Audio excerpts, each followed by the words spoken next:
Coming up on Evolve the Earth, we continue our conversation with Professor Kurt Shadbolt on the automotive world. All that and more coming up on Evolve the Earth.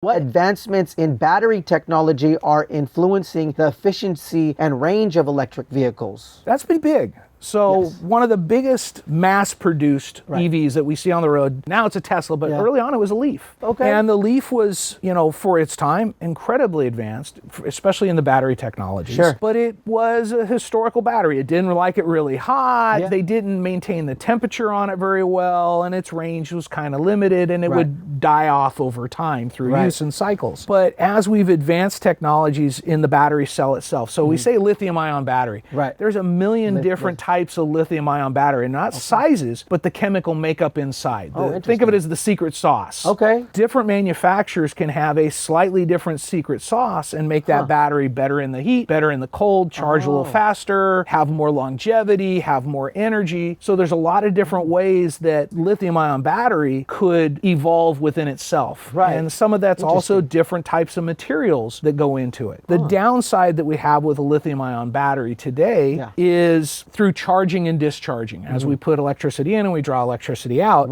it starts to build what's called a dendrite. So if we have two surfaces and we have electrons passing between them, that's okay. But over time, they start to get a little buildup. That's the dendrite. And if those dendrites end up touching each other, the battery shorts out. Well, that's not good. And the faster I charge, the faster I discharge, the faster this can build, depending on the secret sauce, depending on the chemical makeup. That's interesting. So what they're working on right now, and it's still probably a few years away for cars, is actually what they call a solid state battery. Newer style It's a newer style battery, not mass produced at this point. There's a couple manufacturers saying they're really, really close. Okay. It's been talked about as the perfect battery for the last 20 years, but still nobody's got one in their phone yet or anything else. And what was the name of this battery again? Solid state. Solid state battery, okay. And essentially what they've done is they kind of have a glass-like surface in between.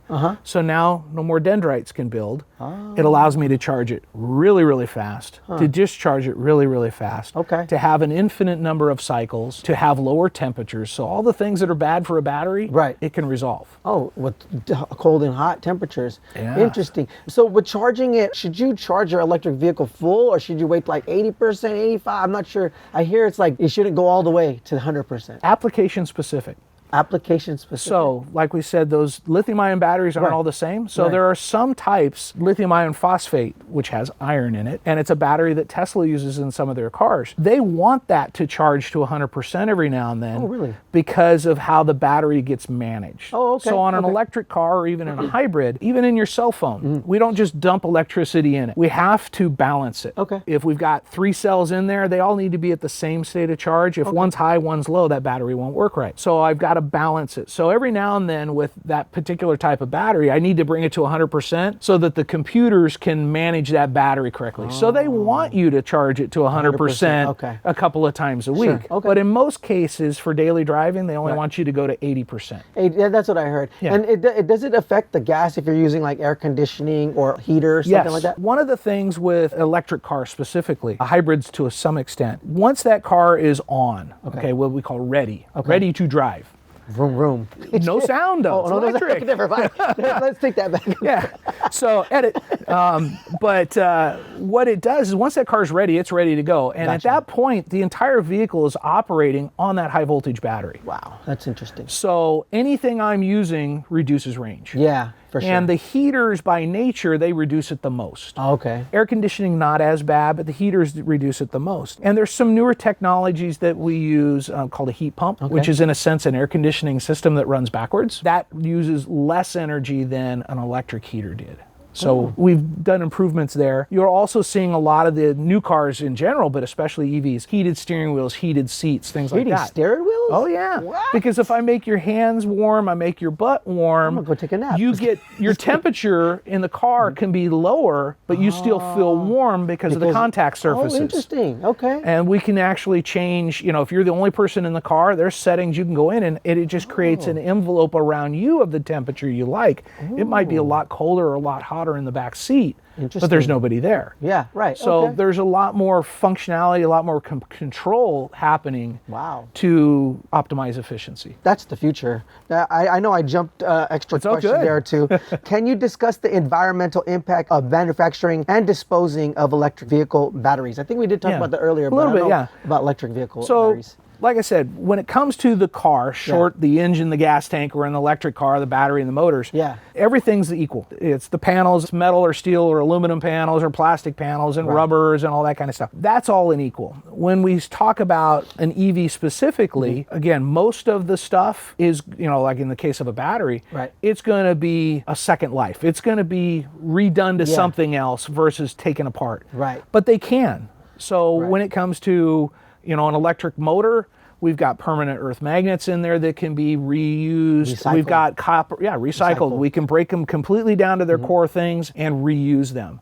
With the high voltage batteries, we can do the same thing. We can take them completely apart and recycle. It's like 98, 99% of the components. That's really good. And what they have found with the lithium that's mined originally to create the lithium ion battery, the recycled lithium actually takes a lower cost to reuse than to mine new lithium. There's less processing involved. That's if they recycle the battery and don't just reuse it in another application. For most part, the cars are all equal. And with the EV, you have other uses. Whereas a gas car, we don't tend to reuse the engine in something else. We might put it in another car, but we don't use it for another application. Gotcha. But the good thing is we could reuse them. If we reuse, we're not, building out or digging out or pumping out more raw materials. Yeah. Are there specific industries or sectors where the widespread adoption of electric vehicles can have the most significant positive impact? Probably mass transit. Mass transit. And that's really where we're seeing it first. We have to think about what the reason is. So it's hard for a government or an agency to make you go buy an EV. Right. And that would never go over well. Yeah. Okay. It's easier for them to go to a city or a state and say, we want you to change over your mass transit, and through federal and state incentives and things like that. So they can go to a school district and incentivize them to change their bus fleet over, or an AC transit. And that's where we see it the most. And that's also your bang for your buck. Yeah. Most people drive alone in their car with one or two people. Mass transit might have 50 people on that bus. So you get more bang for the buck in the mass transit area first, and then the trickle down will happen into the vehicles. And we're going to see changes with car ownership though. Car ownership's gotten to a point where it's very expensive for the initial cost, for insurances, for maintenances, fuel costs. Yeah, gas was going up.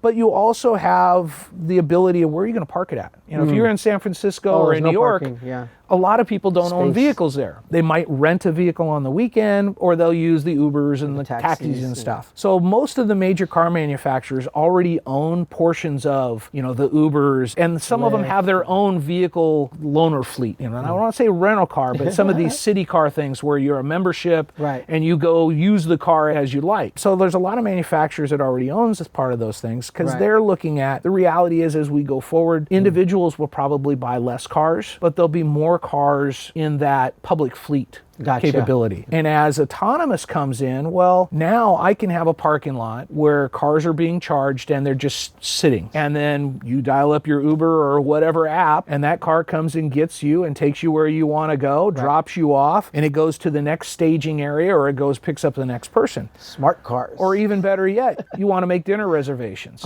You make dinner reservations at the restaurant, they send a car for you. Oh, wow. You go, you have dinner. When you're ready, you probably had more drinks. That's where they start to recover some of those costs, is in the other things. And then when you're ready to go, you tell whoever, the car comes, gets you, takes you back home, and goes back to a staging area. Oh, wow. That's already happening. They're already working on those kinds of things, and those plans are already well in progress. Yeah. No one's going to go shopping anymore.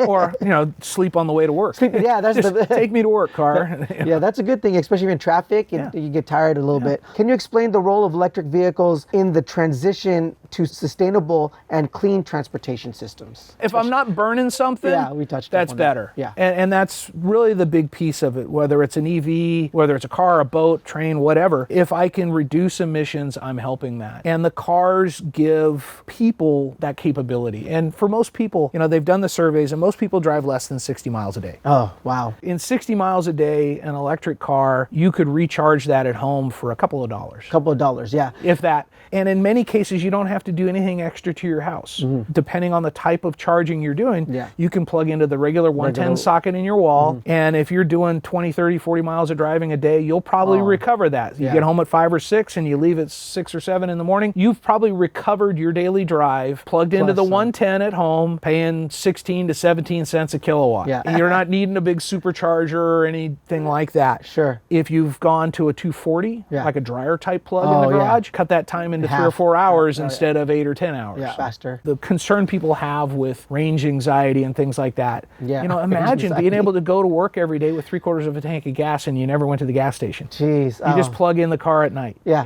That's kind of what it is. It's driving towards that way now. And if you want to go to LA, you can, because there's another type of charging infrastructure that allows you to do that. Yeah. It's going to take you, depending on the car, 20 to 30 minutes to, get back to an 80%. You're at a gas station for 20 or 30 minutes on a long drive anyway, stretching out and going to the bathroom and eating something. Yeah, that's true. So the change in the time isn't that big a difference. True. Wow, that's pretty good. And I think that's going to be the future coming up soon. Yeah, more and more. Drivers. When parking in reverse, what is the best way to judge the distance from the rear end of your vehicle to the curbside? Well, before we get into this driver hack, we asked some college students about their method in reverse parking. Well, if I'm just being honest, I just hope and pray to God that I just don't hit anything, because Lord knows I cannot park to save my life. I just keep going backwards till I hit something. Well, I'm not a driver right now. I'm still learning. I'm still learning the DMV plan flip. I actually have practiced driving before, but I'm not a good driver at all. Usually, it depends the time of the day. If I have a shadow marker on the ground, usually I look in my side view mirrors and I look down. You can always have a shadow at the rear of your bumper. Pretty cool answers there. Now let's get into our driver hack now. When reverse parking, pay attention to the middle of the front door handle. When it coincides with the curbside behind, apply your brake. Your distance is 30 centimeters from the curbside. I didn't know that. Well, thanks for the knowledge. I know now. That makes more sense. Probably gonna save me money on insurance. I'll keep that in mind when I go do the test. They'll keep me going and better hack for it. Oh, okay. Well, I didn't know that. That's hecka cool. You know what I'm going to do? I'm going to tell some of my friends about it. Remember to drive safely and please be courteous. I am Alan Sampson reporting for Evolve the Earth. What are the key considerations for individuals thinking about making the switch to electric vehicles, both environmentally and economically? The economic part's the hard part right now. Right, New EVs are expensive. Used EVs, there's a good market on them. And depending on what you're buying, the concern becomes the battery. The electric motors, not so much so. The battery becomes a concern. Different manufacturers, what they do is what they call thermal management. So if I can maintain that battery temperature very similar to what a human likes, not too hot, not too cold, battery's happy. Okay. If it gets too hot or too cold, then the battery's not as happy. It's not going to be as efficient. It's not going to last as long. So that's a big part of it, and that's something the state is actually working on right now. Yeah. So when you go buy a used car, you'll see a label, what they call the Maroni on a new car, the sticker that you see on the window. They'll have a label that will happen on used cars that basically will relate to what is that battery's degradation level. How much energy can it still hold, and how what kind of distances could it still do? For the electric battery. Yeah, for the electric battery. So, if you think a gas car, if it's got 300,000 miles, it's probably not as good as one as at 100,000 miles or 50,000. Well, with battery, we look at the degradation. As they, get that more known, probably the bigger part is going to be the charging infrastructure. If you live in an apartment building Right. and Oh, there's yeah. nowhere to charge at work, then you're more dependent on the more expensive fast charging systems or you're charging at work. And that's probably the bigger challenge, is having a better infrastructure. Though there's a lot of city and counties, and I think state has already passed some laws. New construction has to have EV connection ready. Apartment buildings and things like that and businesses are getting incentivized from PG&E and other groups to install those kinds of things. Yeah. That becomes a big part, is where are you going to charge and what is your driving characteristics? If you're driving to LA and back all the time, you know, I need a car that gets more range, not more less. range, yeah. It's going to cost a little bit more, and I'm going to probably have to stop at least once on the trip. But if I'm driving 10 miles a day round trip, I can have a car that's a much shorter range. Right. It's interesting. I think the laws are going to consistently evolve as these things just keep coming around. That's going to be really cool to watch. How do you stay updated on the latest advancements in automotive technology and industry practices? Yeah. Lots and lots of reading. Okay. And lots of classes. Okay. I mean, any of the faculty, our automotive program here at Chabot is accredited through ASC, which is our industry accreditation. Our instructors, we have to do at least 20 hours a year of technical update training. The reality is, on average, I'll do 80 to 100 hours a year. And most of that is on newer technologies because that's the stuff that's coming. So whether I'm sitting in a class at Subaru or doing an online class with Ford or somebody else, it's just a lot of learning, but also a lot of industry-based materials, different industry forums, and just trying to watch what's happening, you know, third-party press, and seeing where things are going, not just here in the States, but in Europe. Because a car company, when they look at it, you know, if I'm a Toyota building cars in Japan, or a Mercedes or BMW in Europe, or a GM Ford Chrysler here in the States, I'm not just selling there, I'm selling worldwide. If I'm going to invest a lot of time and money, I'm probably going to have that go into other places. So we saw a lot of manufacturers in recent years say they're not going to do combustion engines anymore. And that didn't affect any one market, it affects all of their markets. And we're getting at that kind of point where an EV powertrain is the same or just slightly more cost than a gas powertrain. The packaging is better, so I get, you know, how it fits in the car, I get more space in the car. My maintenance costs are less. So for a manufacturer, if I can build something that's about the same cost and have less future costs for warranty and stuff, I'm going to build that car. Not because of emissions. I'm going to build that car because of profitability. Yeah, sure. So that's part of that tipping point. Yeah. But yeah, we're always learning. There's always new stuff. Every model year, there's something new. There's some system that's evolved or that's completely new. Wow, that's interesting. So like, real quick, I was watching this movie and a cyber attack happened where they started taking over all these Teslas and they started driving on their own. Is that possible? It would take a lot. It would take a lot. There's actually a lot of security in cars. A car is a computer network. Sure. There is outside connectivity, so through phone apps and things like that. But they do firewall a lot of things in the vehicles, and that is a big point right now. There's a lot of companies investing a lot more into a firewall mechanism. So even a technician, unless you're working for the dealership or you have third-party verifications, you can't even get in and talk to all the computers the way we used to prevent those possibilities. It's still a computer. Yeah, it's still could something like that happen? It's possible, but that's far. It's down far the out line. there. There was a thing on, I think it was 60 Minutes within the last 10 years. There was a big to-do where they had, I think it was a Jeep in a parking lot. And they turned off the brakes and the guy couldn't stop. And then they turned on the brakes and the guy couldn't move. Whoa. And everybody went, oh my God. And it scared everybody. And then it came out a few weeks later, well, they actually had the car prior to that. And they uploaded some software into it that created the vulnerability that allowed them to do that. Which is still scary. They can still do that. Yeah. So what it came down to is somebody had to touch it to put that vulnerability in, but at the same token, it showed that, okay, it could be done. So then they got really aggressive on the firewalls and the security, and they continue to evolve that. No different than any business today. Jeez. So like now evolving is like now mechanics sometimes can't work on the electric vehicles, right? Because it's like there's two different like subtopics. Or a lot of the stuff on an electric car is the same on a gas car. Sure. Other than, you know, the gasoline, the battery's different and the motors are different. Right. The motors. But the brakes and all that other stuff, same kind of stuff. 80-90% of the car, same thing for a technician. But the powertrain side of it. But the gas cars as well, that same computer technology is running on those cars, whether it's semi-autonomous ADAS kind of systems or engine management or whatever. Right. What some of the manufacturers have done is we'll use a scan tool, kind of a portable computer, to talk to a car. It allows us to get information from the computers. It doesn't tell us what's wrong. Right. That's the misnomer. People, oh, you just plug in, it tells you what's wrong. No, it gives me a code that says this is what is interpreting. Gotcha. But it doesn't know if that's what's wrong or something is telling it it's wrong. Medical industry. Sensor or something. Yeah, in medical and triage. If somebody comes in from an accident, they're covered with blood, the first thing they do is wash them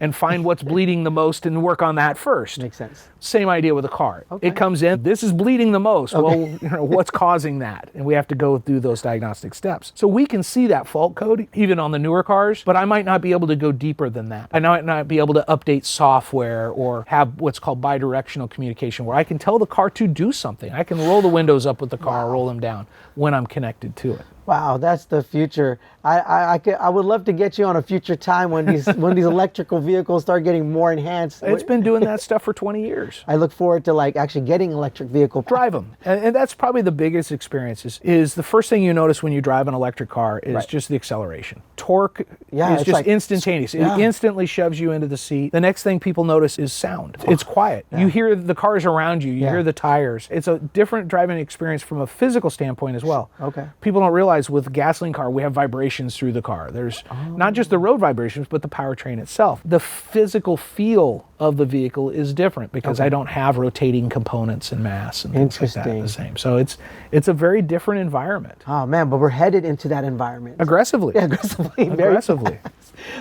Anything else that you wanted to tell the students out there about automotive or anything? So I would think, as you're going through Chabot or any school, go take some other classes. Don't just take your gen ed classes, and don't just take arts. Go take something in the trades. Go take a welding class or a machining class or an automotive class. Learn how to do things with your hands. That's a big thing. It's a huge skill set. And as you develop some problem solving techniques, we talk about critical thinking in a big way throughout the college. When you fix things for a living, everything's critical thinking. Sure. How did it break? How do I fix it? What do I have to do to figure it out? The other side of that is it can help you in the big picture, like I mentioned earlier, when you go to the doctor and you just shake your head. Yeah. When you go to take your car to fix and you just shake your head. If you can have a little bit of understanding what they're talking about, some things you could do yourself at home. Even take those mechanical skill sets that you might learn in using fundamental tools. Hey, now you can fix the sink in your house or a door, things like that. There's other applications for a mechanical aptitude. Yeah, and you could add it to your skill set and it can help you in your future with your career. And as these jobs change and evolve, you might be able to get in there. It's a huge one, especially for engineers. Oh yeah, engineering. You can figure out how to make something and you can do all the math. Go put it together. Yeah. Go fix it after it's put together. If you're an engineer, you definitely, you want to go do things with your hands. Sure. Because that will change your design. For sure. Totally agree with that. Do you have any, how to reach you or contacts, anything you want to put out there? So the easiest way to reach me is through the college. I'm on the website. I'm in the automotive area, so it's Kurt Shadbolt. Or through the email through the college is kshadbolt@chabotcollege.edu. Our automotive program does have on the main page of the college website a subsite for automotive technology. It talks about our classes, courses, the faculty, careers, all kinds of stuff. It's a good industry. You can do pretty much anywhere in the world and do it. And there's a lot of related industries that you can go into from it.